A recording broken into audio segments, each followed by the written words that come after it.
The morning air at Motorland Aragon was unusually heavy. For months, the MotoGP paddock had been fueled by a single electrifying rumor that Yamaha, the sleeping giant of Japanese engineering, was finally ready to abandon its traditional philosophy to hunt down Ducati. But as the shutters rolled up on the Yamaha garage, it wasn't just a new engine that sent a shiver through the pit lane. It was the man standing next to it. Toprak Razgatlioglu. The Turkish phenom, a man who had spent years rewriting the laws of physics in world superbikes, was no longer just a guest. He walked into the garage with a different aura, a focus so sharp it felt like a warning. There were no cameras from the major networks, no cheering crowds, and no media circus. This was a closed-door operation, a black ops test meant to determine the future of a multi-million-dollar racing program. The engineers didn't speak. They exchanged glances, checking their monitors as Toprak pulled on his helmet. Everyone present knew the stakes. Yamaha had been bleeding out for 3 seasons, watching their riders struggle against the overwhelming horsepower of the European V4 machines. This test wasn't just about a new bike, it was about survival. But as Toprak swung his leg over the prototype, the paddock's curiosity turned into something much colder. A realization was dawning on the rival scouts perched on the pit wall. If the rumors about this bike were true, and the man riding it was truly an alien, the hierarchy of MotoGP was about to be burned to the ground. But no one inside the paddock expected what would unfold next, and it would change everything for him, his team, and the entire season. But behind that calm expression Toprak wore in the garage, pressure was building fast. As the starter motor whirred and the new Yamaha V4 roared to life, the sound alone stopped people in their tracks.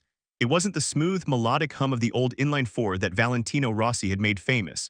This was a guttural, violent scream. It was the sound of a predator.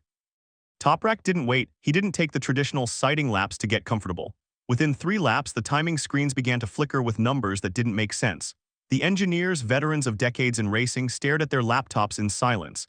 They were checking for sensor errors. They were looking for glitches in the GPS, but there were no errors. The Turkish rider was devouring the Aragon asphalt. His times weren't just fast, they were surpassing Yamaha's internal best-case simulations. In the technical sectors where Yamaha usually struggled, Toprak was finding grip that didn't exist. On the back straight, where the old bike used to be a sitting duck, the V4 prototype was clocking top speeds that rivaled the best from Borgo Panigale. The atmosphere in the garage shifted from tension to a surreal, frantic energy. Mechanics who had spent months working in the shadows were now exchanging stunned glances. Toprak was approaching the Aragon test record, a benchmark set by the most polished bikes in the world, on a machine that was still in its infancy. It was a staggering display of raw talent meeting raw power. Yet, as the purple sectors continued to light up the screen, a new question began to circulate among the few witnesses. Was this the birth of a new era, or was Toprak simply riding on the edge of a disaster? Inside the garage, whispers began spreading as the technical data started to paint a terrifying picture for Yamaha's rivals. To understand why the paddock was panicking, you have to understand the Toprak signature. In the world of motorcycle racing, there is late braking, and then there is whatever Toprak Razgatlioglu does. As he approached the hardest braking zones of Motorland Aragon, Toprak was doing the impossible. He was keeping the throttle pinned longer than any rider on the grid, then slamming the front brakes so hard that the rear wheel of the Yamaha V4 hovered inches off the ground. This stoppy entry, his trademark in world superbikes, was supposed to be impossible on a MotoGP prototype. The carbon brakes, the sophisticated electronics, and the aerodynamics of a GP bike are usually too sensitive for such violence. But the Yamaha V4 seemed to embrace it. The bike remained composed, sliding into the corner entry with a precision that left observers breathless. One of the most vocal witnesses was Marco Bezzecchi. The Italian rider, a protege of Valentino Rossi, stood on the pit wall, unable to hide his admiration and his concern. Bezzecchi admitted that Toprak's speed on a completely new bike was unbelievable. He noted that the Yamaha didn't look like a prototype. In Toprak's hands, it looked alive. Every sector was precisely executed. There was no panic, no wild corrections, just a rider who had reached a level of symbiosis with the machine that usually takes years to develop. For a moment, it looked like Yamaha had found their messiah. But what the paddock discovered next shocked everyone. And from that moment, nothing would ever be the same for Yamaha's development strategy.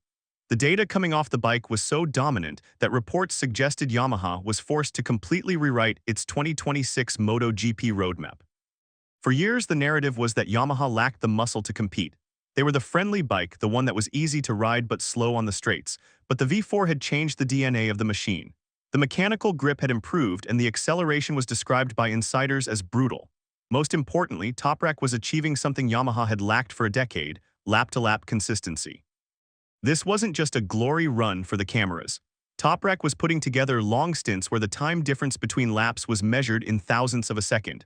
This is the hallmark of a championship-winning package. The internal conservative timelines for the V4 project weren't just met, they were obliterated. The mood in the Yamaha camp was one of total, unbridled confidence. They finally had the engine to fight Ducati. They had the rider who could outbrake the entire field. On paper, they were ready to reclaim the throne. The Turkish Gamble was paying off in ways the board of directors in Japan hadn't dared to dream of. The V4 looked ferocious, hungry, and ready to attack. However, the twist that followed would change the championship narrative entirely. Yet the real turning point happened away from the cameras during the post-session debrief. As the sun began to set over the Aragon circuit, Toprak sat down with the lead engineers. The room was expecting a celebration. Instead, they got a wake-up call that shook the very foundations of the V4 project. Toprak didn't sugarcoat his feedback. While the timing screens showed a revolution, the rider felt a looming disaster. He admitted that while the power on the straights was a massive leap forward, Yamaha had made a potentially fatal mistake in the bike's core philosophy. According to Toprak, the harmony of the bike was gone. The engine, the chassis, and the electronics were fighting each other instead of working as a unit. The most worrying part, the front-end feel. In MotoGP, a rider's life depends on their ability to feel what the front tire is doing at 200 miles per hour. Toprak revealed that the new V4 felt blind in the most crucial moments. When he forced the bike into corners at those extreme angles, the feedback was rough and unpredictable. The bike wanted to stay upright, resisting the turn, a trait that is a death sentence on technical circuits. He described the transition from braking to cornering as clunky, a far cry from the smooth, rider-friendly character that had been Yamaha's only saving grace for 20 years. In their pursuit of raw power, they had built a monster that was fast but perhaps untamable. This was the Toprak paradox. He was fast enough to break records, but he was warning the team that the bike wasn't ready to race. But behind that technical frustration, whispers began spreading about the political fallout of this test. In the MotoGP Paddock, information is the most valuable currency, and the news of Toprak's brutal honesty traveled fast. Some mechanics claimed something felt off within the team dynamic. There was a growing tension between the engine designers, who felt they had delivered a masterpiece, and the chassis engineers, who were now under fire for losing the Yamaha soul. Toprak's comments weren't just feedback, they were an indictment of the current development direction. He even took it a step further, implicitly comparing the Yamaha V4 to its rivals. He suggested that bikes like the Ducati and the KTM felt ready to fight because they gave the rider total confidence to attack. It wasn't just about who had more horses under the seat, it was about the psychological edge of knowing exactly what the bike would do under pressure. Rumors suggested deeper tension behind closed doors. Was Toprak truly committed to this project, or was he using this test as leverage for his future?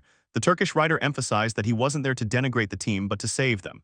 His harsh criticism was an early warning, a flare sent up before the 2026 season was locked in. If Yamaha didn't listen now, the V4 project wouldn't be a comeback. It would be a very expensive failure.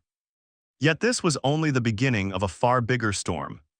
For Yamaha, the Aragon test ended not with a celebration, but with a moment of brutal reflection. They had set out to find their identity and they found it, but it wasn't what they expected. They discovered that Toprak Razgatlioglu's speed is no myth. He is a generational talent, a rider who can take a flawed prototype and force it to do things it shouldn't be able to do. But they also discovered that power alone is a hollow victory. The friendly Yamaha of the past was gone, replaced by a ferocious machine that currently lacks a heart. The narrative of the 2026 season has shifted. It is no longer a question of if Yamaha can build a fast engine, they have done that. The question now is, can they build a bike that an alien can trust? As Toprak packed his gear and prepared to leave Aragon, he left behind a garage full of engineers who were no longer looking at their lap times. They were looking at their drawings, realizing they had to start over. The road to 2026 just got much hotter, and the stakes have never been higher.